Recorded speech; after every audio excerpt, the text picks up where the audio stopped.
Hi folks, how are all of you? As always, a pleasure to connect and speak with you on contemporary topics with respect to life and careers. We call this channel as Simple Talks Good Life, and we will certainly live up to the expectations in terms of the name. This particular podcast is going to be a treasure trove of information as far as careers are concerned. I urge you to probably watch till then and consider liking and subscribing to this video. Also hit the bell notification icon. As a matter of fact, all the topics which are being covered in short in this particular podcast have detailed videos in this channel. That is why I said you should consider subscribing to this channel. I keep saying career is always a marathon, career is not a sprint, and in that sense, a lot of us probably mistake this particular fact and think that we probably can make it big in our careers if we run it like we run a 100-meter dash. But sadly, what happens is when we try and do that, we only probably exhaust all our energies very, very fast, and long-term sustenance of the career becomes extremely difficult. So that is something which we all need to bear in mind. I always tell my peers and my friends and probably even those who are watching me, please consider your career as a marathon. Career is never a sprint.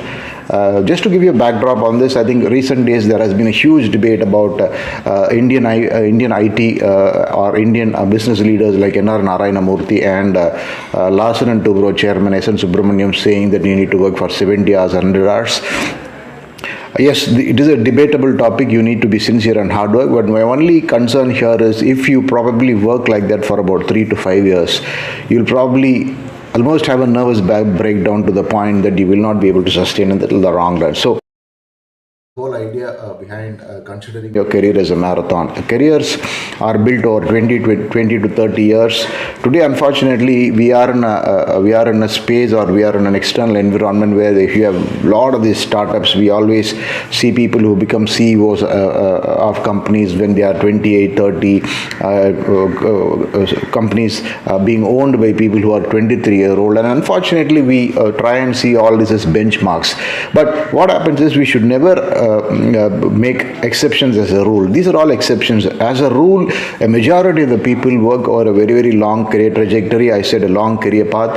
And this career path built over about 20 to 30 years never happens by luck. That is that is another big assumption we make as far as our careers are concerned. We leave things to chance. We probably, in the initial part of our career, we just are rushing through, and we are in that mad urge to grow very, very fast. So we think every single year when we change the job, every single year when we go for a 20-30% hike, because there is a skill in our particular niche or work area, we don't really give any afterthought to the long-term goals or long-term career growth. So what happens is in about 5-6 years, we probably grow very, very fast. We probably have doubled or tripled our salaries. But what happens is that the end of it all is a question which we fail to ask us.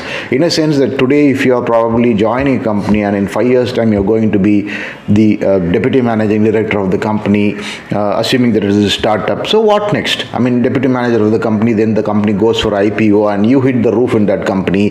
The next step has to be something which is logically, you have to sustain yourselves in terms of the long term. See, nobody is going to hire you as a managing director just because you have 5 years experience and you have worked with a startup. Yes, as long as you are in the startup ecosystem, it is fine. But the moment you leave that ecosystem and look at conventional, what I would say, brick and mortar companies, it is extremely difficult to sustain your titles and designations and fancy compensations beyond a particular point. And most people, in fact, have these mid-career blues early in their lives. Now, earlier on, people used to have mid-career blues when they are 40 or 45. But now you see a lot of people, even in mid-30s or even their late 20s, say that looks like I've hit the roof and I'm going to have trouble finding the next job. See, the whole idea is it is not because your skills and competencies are any less. It is purely because you were in this mad rush without any consideration for the long-term career growth, or without any consideration to very, very carefully craft a long-term career trajectory. So keep this in mind in all your career moves, and I think that is very, very important. that you probably keep this in mind. Unless otherwise, you probably belong to the lucky few, or probably I'll even say professionally elite people who probably move to the 1 crore salary bracket in about 3 to 4 years time. But again, what happens is it's possible only by only on maybe 3 to 5% of the people. The rest of the 95% people like you and me are ordinary souls who are our own very strong skills and competencies. We are extremely good at what we do, and because we are that way, we are made that way, we come with a good pedigree, good skill sets, we keep honing our skill sets. So we also need to find organizations which will nurture us in terms of giving us the right roles and responsibilities, and also monetary goals. So this is extremely important to keep in mind. Most of us do the mistake early career. That is why I call it, unless otherwise you make the right moves in your career early in your career, maybe in the first 5 to 10 years, it is going to be extremely difficult over the long run to sustain what I call as a career marathon. So please bear this in mind.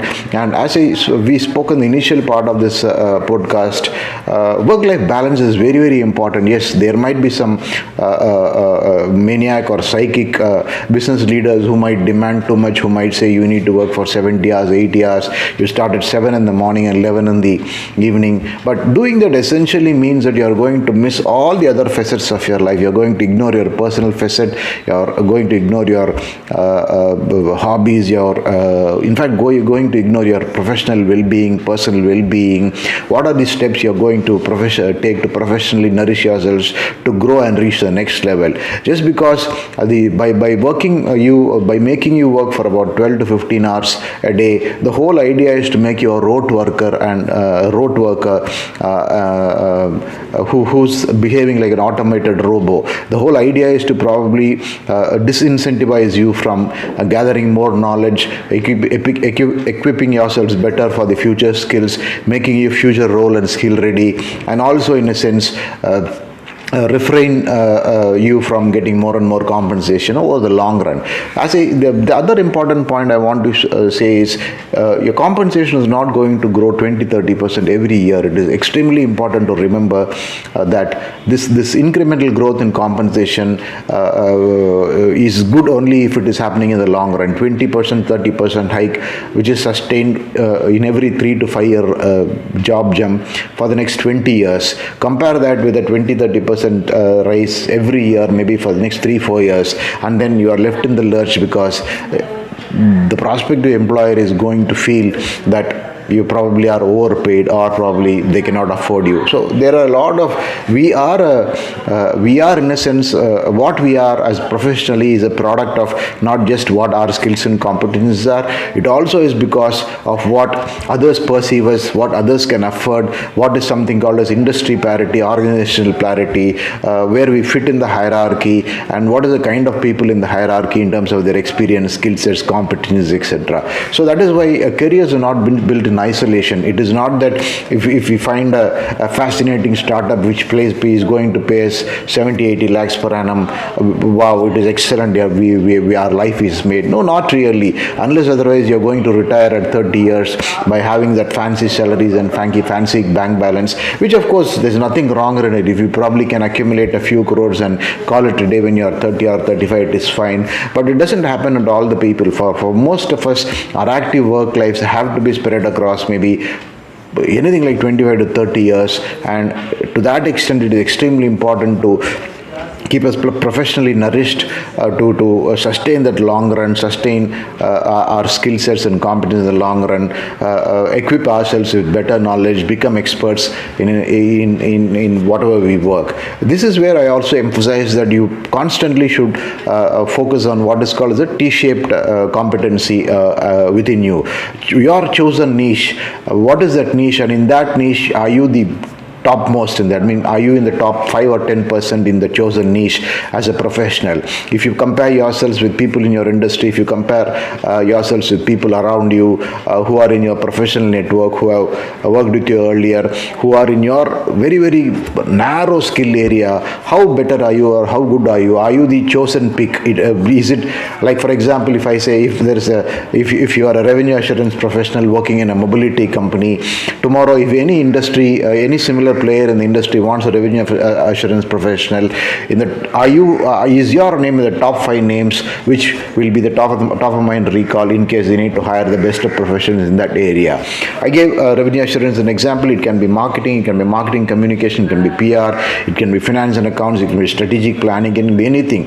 If your core competency, if your deep niche is in that area, if somebody is going to hire you, forget nationally, at least in your region, if some company wants to hire a professional in that chosen area of yours, is your name in the top of the mind recall.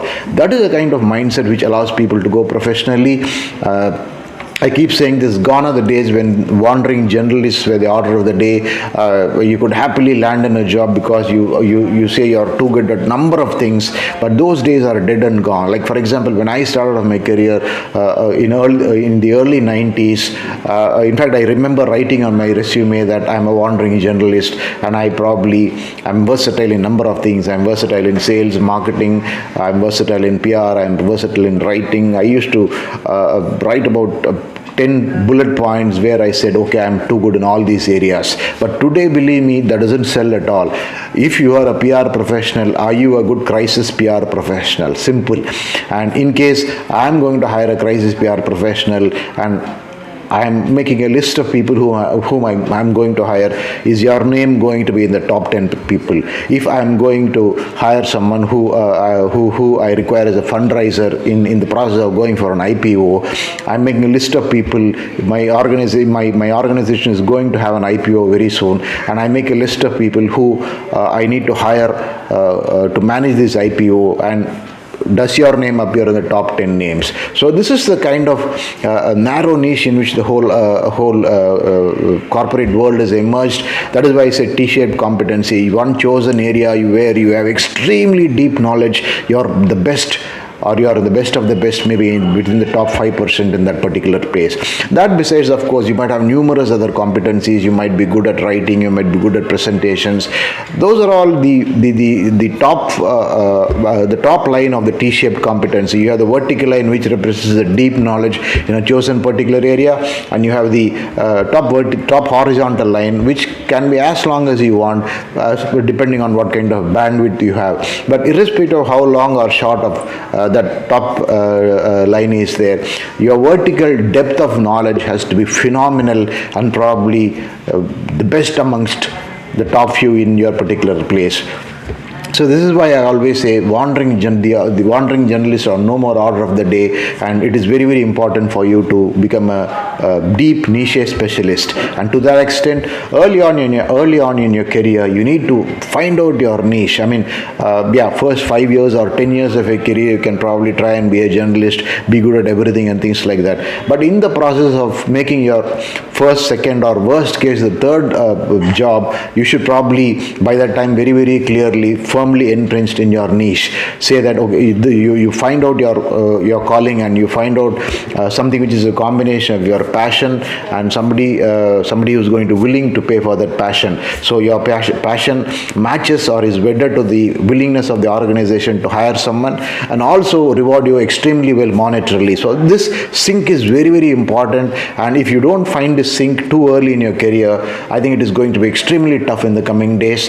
And why I'm saying this, only people like this will not be a victim of things like artificial intelligence, machine learning, impact of technology and work, etc. See, no amount of technology or artificial intelligence tools are going to replace human expertise in any chosen area. Human expertise in strategic finance, human expertise in raising funds, human expertise in running marketing campaigns, human expertise in being a HR professional who can attract the best of the talent and devise the best of policies for your organization.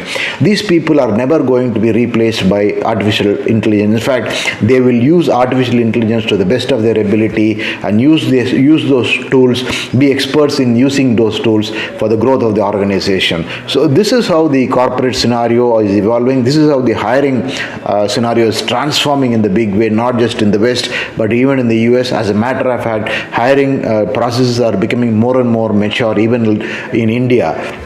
What happens is, conventionally, we always look at India as a third world country and feel that probably the hiring practices are not at par or not on par with Europe or America.